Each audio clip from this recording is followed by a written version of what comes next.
Hello guys! What's up? Welcome back again. Good evening mga pinag-gabi. For today's yaw-yaw, may konting yaw-yaw lang tayo bago tayo mag-closing.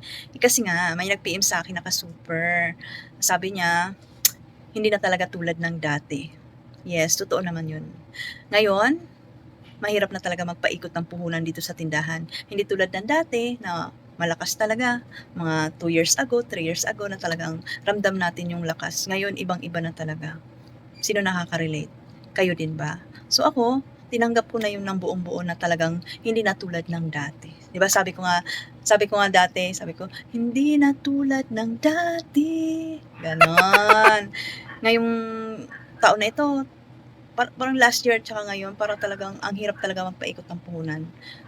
Hindi na tayo nakakapag-ipon. O ito pa yung usapan nga namin na mga nakaraang taon nakakapag-ipon pa mula dito sa tindahan. Ngayon, hirap na magpaikot ng puhunan at hindi na rin nakakapag-ipon. Ang kita sakto na lang sa pang-araw-araw, mga gano'n. Kasi nga ang dami ng mga kakumpetensya, ang dami naglabasan.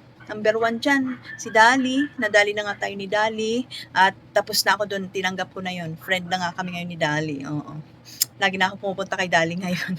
Oo, namimili doon. Pero noon talagang kinasama din ng loob ko 'yon kasi talagang nag-iba talaga mula nung dumating si Dali sa lugar ko. Talagang ang iba talaga.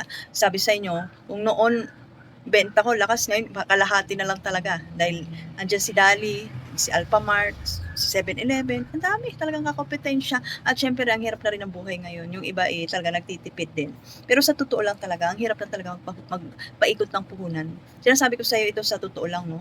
Ngayon, hindi na talaga ako nakakapag-ipon mula dito sa tindahan ko, wala. Umiikot lang talaga. Yung puhunan ko talagang minsan nga yung puhunan ko nalalagas, yung hindi tulad dati na talagang siksik, liglig yung tindahan ko, talagang walang bawas yung puhunan. Kung ano yung dating stocks, gano'n pa rin, talagang umiikot-ikot. Ngayon, konti na lang yung stock ko sa alak, konti na lang yung sa sigarilyo, ganito. Kasi nga nababawas-bawasan, siyempre ang dami nating bayarin, nagamit natin sa pambayad sa ating mga bayarin, mga bills at kung ano pa. So nababawasan.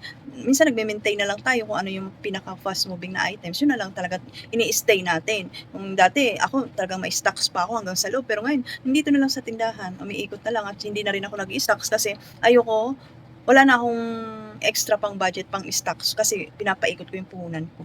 Kasi at tsaka kailangan ko ng cash on hand para sa mga may nagka-cash out sa GCash. Mas importante sa akin yung 'pag may cash on hand ako na pang cash out kasi nakakasama ng loob 'pag wala kang maibigay na nag-cash out sa'yo tapos malaki pa, 'di ba? Sayang yung instant kita natin.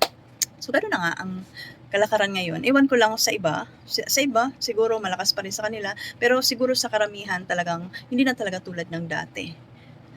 Ngayon nga, ngayong ito, yung status nga ng tindahan ko, talagang sinisikap ko lang na talagang maka-survive. Nasa survival mode 'tong aking tindahan na talagang paano ko pinagkakasya lahat, paano ko ano-ano, ang dami. Pero siyempre, dasal lang, sipag, tiyaga, ang importante mayroon pa rin pumapasok na benta. At kung noon nga nakakapag-ipon tayo, nabibili natin yung mga luho natin, ngayon parang hindi na talaga. Ang tindahan ko talaga pang araw-araw na lang talaga na yung talagang pangangailangan lang talaga. Yung mga luho wala na. Nakapag-Jollibee nga lang kami 'pag mayroon akong nakokomisyon sa TikTok or sa Shopee, gano'n nakapag-Jollibee. Pero mula sa tindahan, hindi na talaga. Pang umiikot lang para sa mga bayarin. So gano'n na kasi, hindi na tulad nga ng dati. So hindi ko lang din alam sa iba kung gano'n din ang nararamdaman niyo. Kung gano'n, aware tayo at huwag tayong susuko, magtiwala pa rin tayo. Kasi gano'n talaga sa buhay negosyo, hindi permanente. Kaya kung malakas diyan sa tindahan mo, sinasabi ko sa'yo, mag-ipon ka ha. Huwag mong sabayan yung lakas ng tindahan mo sa lakas din ng gastos mo. Dapat sinasabayan mo, ang lakas ng tindahan mo, sabayan mo ng pagtabi. Kasi darating ang 'di ba, hindi nga permanente ang buhay at ang panahon.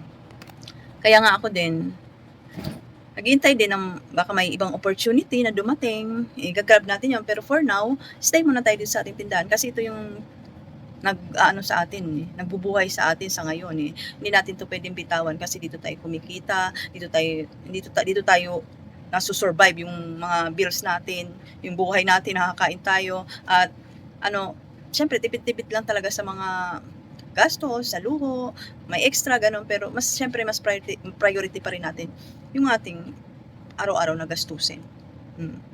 Kaya ikaw, nakakaramdam ka man ngayon, pinanghinaan ka man ngayon, pahinga mo lang 'yan, ha? Huwag ka lang susuko. okey, ako nga 'di sumuko, eh. Oh, andito pa rin ako ngayon, 'di ba? Pasuko na pero sabi ko laban pa din. Araw-araw lumalaban, oh, andito pa din. Kailangan lumaban, eh. Hindi puwedeng, "Ay, ganito." Meron nga nagtanong sa'kin, "Okey ka lang ba?" Sabi ko, "Okey." Kailangan ko maging okey. Kahit hindi ako okey, kailangan ko maging okey, 'di ba? It's okay to be not okay nga, 'di ba? 'Di ba gano'n? O siya, 'yun lang, bye.